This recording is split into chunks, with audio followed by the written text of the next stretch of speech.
یہ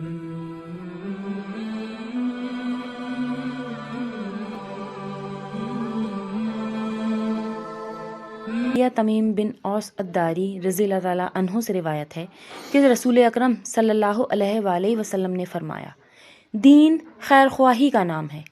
ہم نے عرض کیا، کس کے لیے؟ آپ صلی اللہ علیہ وآلہ وسلم نے فرمایا، اللہ کے لیے، اس کی کتاب کے لیے، اس کے رسول صلی اللہ علیہ وآلہ وسلم کے لیے، ائمۃ المسلمین کے لیے اور عوام الناس کے لیے۔ مسلم شریف کی یہ حدیث ہے۔ اس حدیث میں حضور اکرم صلی اللہ علیہ وآلہ وسلم نے فرمایا ہے کہ دین ایک نصیحت ہے۔ لفظ نصیحت عربی زبان میں بہت جامع ہے، یعنی نصیحت ایسا جامع کلمہ ہے جس کا معنی یہ ہے کہ حقدار کے حق کی حفاظت کرنا۔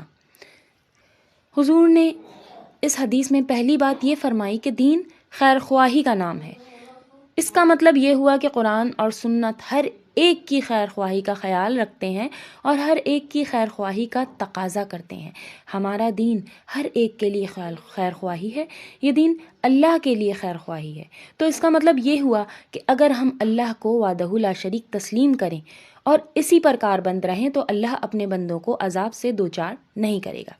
دوسری بات نبی اکرم صلی اللہ علیہ وآلہ وسلم نے فرمائی، یہ دین کی کتاب اللہ کے لیے خیر خواہی ہے۔ مطلب قرآن ہمارے لیے باعث ہدایت، رحمت اور برکت اور باعث شفا ہے۔ ترجمہ، اور ہم ایسا قرآن اتارتے ہیں جو مومنین کے لیے باعث شفا اور باعث رحمت ہے۔ حقیقت یہ ہے کہ قرآن اس راہ کی طرف رہنمائی کرتا ہے جو بالکل سیدھی ہے اور صراط مستقیم ہے۔ تیسری بات جو رسول اللہ صلی اللہ علیہ وآلہ وسلم نے اس حدیث میں فرمائی وہ یہ کہ دین رسول اللہ کے لیے خیر خواہی ہے۔ اس کا مطلب یہ ہے کہ جس نے رسول اکرم صلی اللہ علیہ وآلہ وسلم اور اللہ کی اطاعت کی، جس رسول اللہ کی اطاعت کی، جس نے آپ صلی اللہ علیہ وسلم کے احکامات کو تسلیم کیا اور جس جیسے آپ صلی اللہ علیہ وآلہ وسلم نے منع فرمایا اس کو نہیں کیا، تو رسول اللہ صلی اللہ علیہ وآلہ وسلم روز قیامت اس کی سفارش فرمائیں گے اور وہ شخص اس دنیا و آخرت میں کامیاب ہوگا۔ مگر جس نے حضرت کے احکامات کو پس پش ڈال دیا اور نافرمانی پر اتر آیا تو وہ حضور اکرم صلی اللہ علیہ وآلہ وسلم کی شفاعت سے محروم رہے گا۔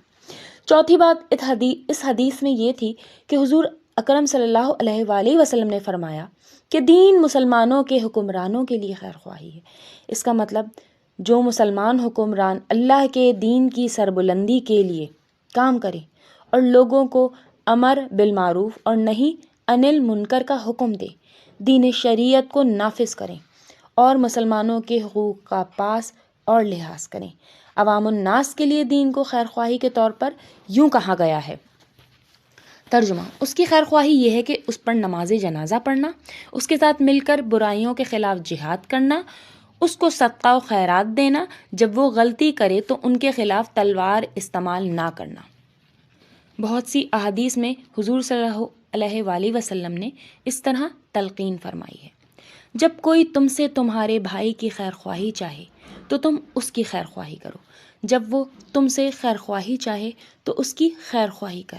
ایک مسلمان کے دوسرے مسلمان پر حقوق میں یہ بھی ہے کہ وہ اس کی عدم موجودگی میں اس کی خیر خواہی کرے۔ ہر مسلمان کی خیر خواہی